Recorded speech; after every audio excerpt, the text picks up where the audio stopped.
Hey guys, welcome to my channel Learning Made Easy Peasy. Hey everyone, welcome back to my channel Learning Made Easy Peasy. I hope you all are doing well.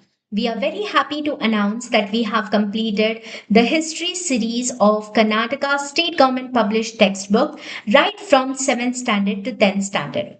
So from today, we are going to begin the civics series of Karnataka state government published textbook right from 7th standard to 10th standard. So let us start. In today's class, we are going to learn the complete civics of 7th standard part 1 textbook, that is the Karnataka state government published textbook, and this video is related to only competitors. So let us begin. The first civics lesson in this textbook is our constitution.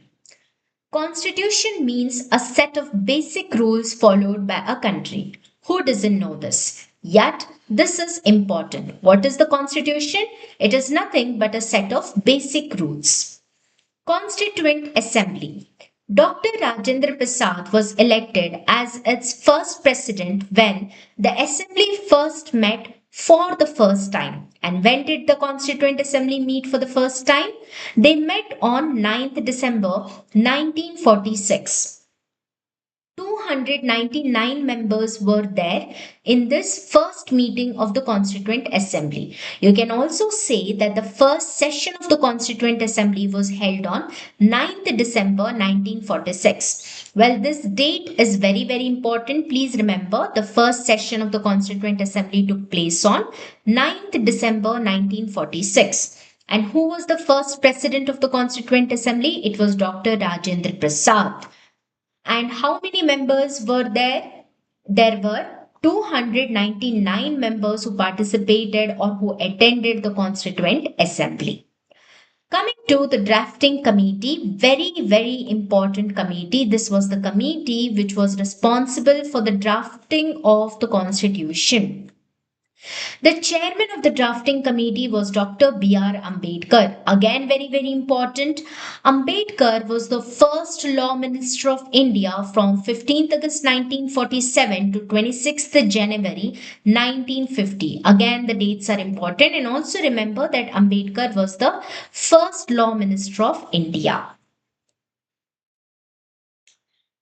Draft constitution was verified and 2473 amendments were proposed. This number is important. For the first draft of the constitution, 2473 amendments were proposed. The constitution was adopted on 26 January 1950, and this day of 26th January is celebrated as the Republic Day every year. Again, very important.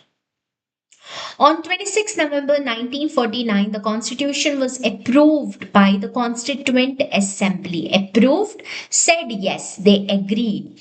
And this day of 26th November is celebrated as Constitutional Day or Constitution Day every year. Extremely important. Please remember this date. 26th November 1949, the constitution was approved, was completely agreed, right mark was given by the Constituent Assembly. And this day of 26th November is celebrated as the Constitutional Day every year. This is important. First general elections of India were held between 1951 to 1952. The first general elections. Again, very important. Remember the years. 1951 to 52. It has been often asked in the previous competitive exams and will also be asked in the next competitive exams. Yet, many students mark it wrong. It is 1951 to 1952. It's important, so please remember. Bicameral legislature. What do you mean by bicameral legislature? That is Lok Sabha and Rajya Sabha, two houses of the parliament, is called as the bicameral legislature. So Lok Sabha and Rajya Sabha came into force in 1952. Again important. When did Lok Sabha and Rajya Sabha came into force? In 1952. And India has a bicameral legislature. Preamble is the heart of the constitution. What is the heart of the constitution? It is preamble. This was also asked, so please remember this. Salient features of the Constitution of India. The first one is the lengthiest written constitution in the world. The Constitution of India is the lengthiest written constitution in the world. Single constitution means what? That we have only one constitution, be it for center or for state. Then, democratic republic. India is a democratic republic. What do you mean by this? Democracy means rule of people, and republic means we do not have any king that rules the state, that is hereditary king. We don't have any hereditary king. We have certain people who are elected representatives, who are chosen by the people. So we have democratic republic in India, that is no rule of the king, rule of elected representatives goes on in India. We have 6 fundamental rights and 11 fundamental duties. So first, we had 7 fundamental rights, which is reduced to 6, and we had 10 fundamental rights duties originally, but now we have 11 fundamental duties. So please remember these numbers. Please do not do any silly mistakes. No religion is the state religion, so we are a secular nation. What do you mean by secular nation or secularism? That no one religion is the state religion or the national religion. All religions are equally treated in our country of India. Independent judiciary. What do you mean by independent judiciary? The judiciary is not controlled by legislature or any other person or institution in our nation. So we have independent judiciary. The system of electing representatives through voting of adult members, that is 18 years and above. So any person in India who is 18, who has completed 18 years of age or who is above 18 can cast his or her vote and choose an elected representative, can choose a representative for the nation. So this system that is practiced in India is called as universal adult franchise. So this is important. Please remember the meaning of universal adult franchise. A state which sets a goal to provide social and economic security to all its citizens is known as a welfare state. What do you mean by the welfare state?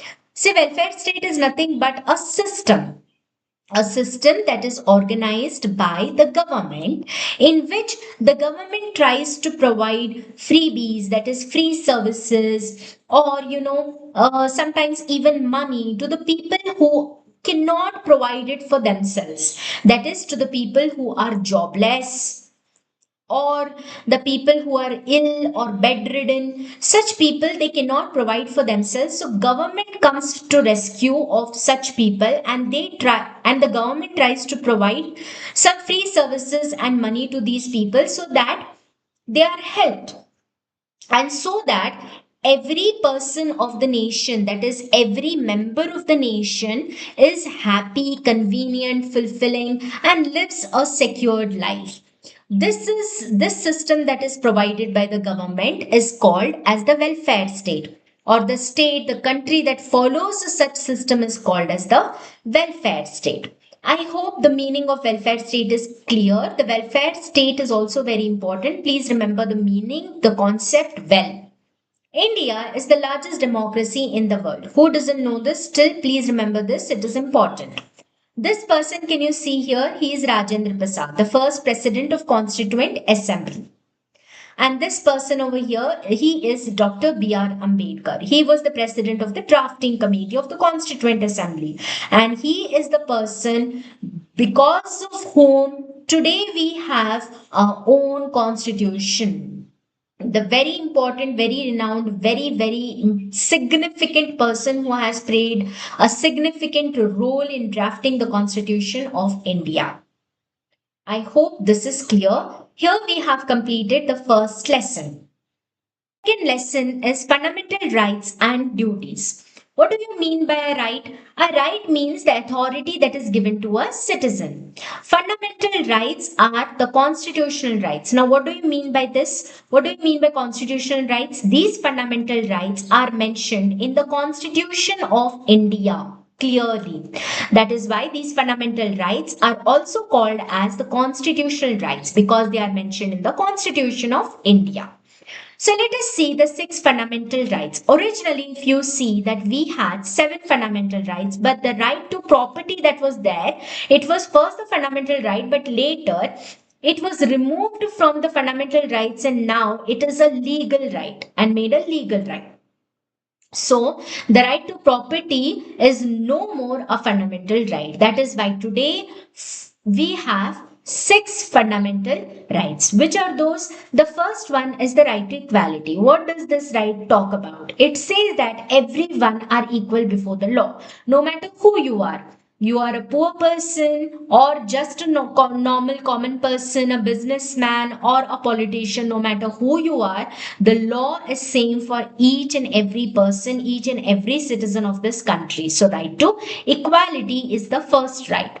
The second right is the right to freedom. Now, right to freedom is an umbrella right because the right to freedom has many other several rights related to freedom in it. Like, for example, in the right to freedom, we have right to speech and the freedom of expression, right to participate in the peaceful public meetings, right to establish institutions and associations, then, right to travel throughout the country without any restriction, right to live in any part of the country, right to take up any employment, business, or occupation. So that is why this right to freedom right is called as an umbrella right because it houses many other rights which are again related to freedom. The third right is right against exploitation. What does this right talk about? The right against exploitation is a right that prevents the exploitation of poor, women, children, or any other weaker section of the society. So, like for example, bonded labor is prohibited. So, bonded labor cannot be done. Taking dowry is a punishable offense. The children cannot be employed in certain industries like beadi making, mining, and cracker manufacturing, etc. They are expected to be educated. So, any person who is exploiting you, or any person or any section of the society is being exploited, then he or she will be protected by the right against exploitation. This is again your a very important right. The fourth right is right to freedom of religion. It says that in the country of India, every citizen of the country of India has the right to accept and follow the religion of their own choice. Even if you are born in a certain religion, but you want to practice another religion, you can do it because India is a secular nation and you have the right to freedom of religion, that is you can follow practice any religion that you wish and will. The fifth right is the cultural and educational right. This is again a very important right. According to this right, or this right protects the cultural and educational interests of the minorities. Like any minority has the right to establish the educational institutions and manage them. So this is the right that talks about the minorities' cultural and educational rights. The sixth and the final one is the right to constitutional remedies. This is extremely important right. You can say this is the head of all other rights. What does this right talk about? A citizen has the right to approach the court of justice in the event of the violation of the fundamental rights. If any person is not getting any of these rights, any of these fundamental rights, then he or she can directly approach the High Court or the Supreme Court. And this court, by law, can issue the writ petitions. I hope you have got this. Now, here is a picture which again talks about the rights. Our fundamental rights. The first is right to equality from Article 14 to 18. Can you see that? If you cannot see it, just maximize it and please see. Then we have the second right, that is right to freedom of expression from Article 19 to 22. Then we have right against exploitation from Article 23 to 24. Then right to freedom of religion from 25 to 28. Cultural educational rights from Article 29 to 30. Can you see that? Yeah. Then right to constitutional remedies, Article 32. Very important. So here the articles are also mentioned in this very picture. If you cannot see it, just maximize it, see it, and please remember the articles as well. The responsibility of an individual to his country is known as duty. We all talk about our rights, right? But who talks about duty?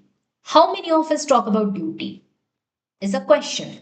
The responsibility, if each and every citizen of a country has certain rights, they also have certain responsibilities towards their nation, towards their country. And those responsibilities are called as duties. Duty. So there are 11 fundamental duties. Originally, we had 10 fundamental duties, but again, one more is added by law. So, but today we have 11 fundamental duties. Here is a picture which talks about the 11 fundamental duties. You can just maximize and read the duties which are there. The 11 fundamental duties enshrined in the Constitution are in Part 4A, Article 51, Clause A. This is important. Please remember this article as well as this part. Okay, I hope everything is clear to you. Here we have completed the second lesson. The third lesson is directive principles of state policy.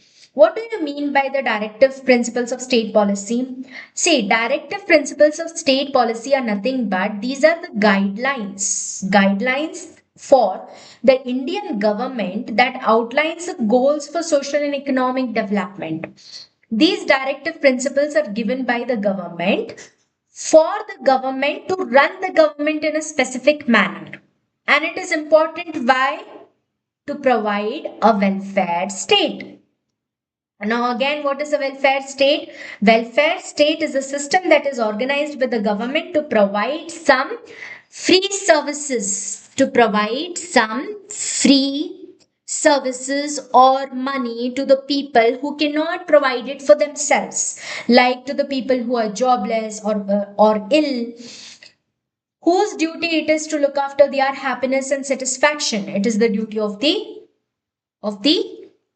government, of course. So the guidelines that are given by the government to follow certain set of rules and regulations to run the government in order to achieve the welfare state or the social and economic development of the country is called as DPSP, Directive Principles of State Policy.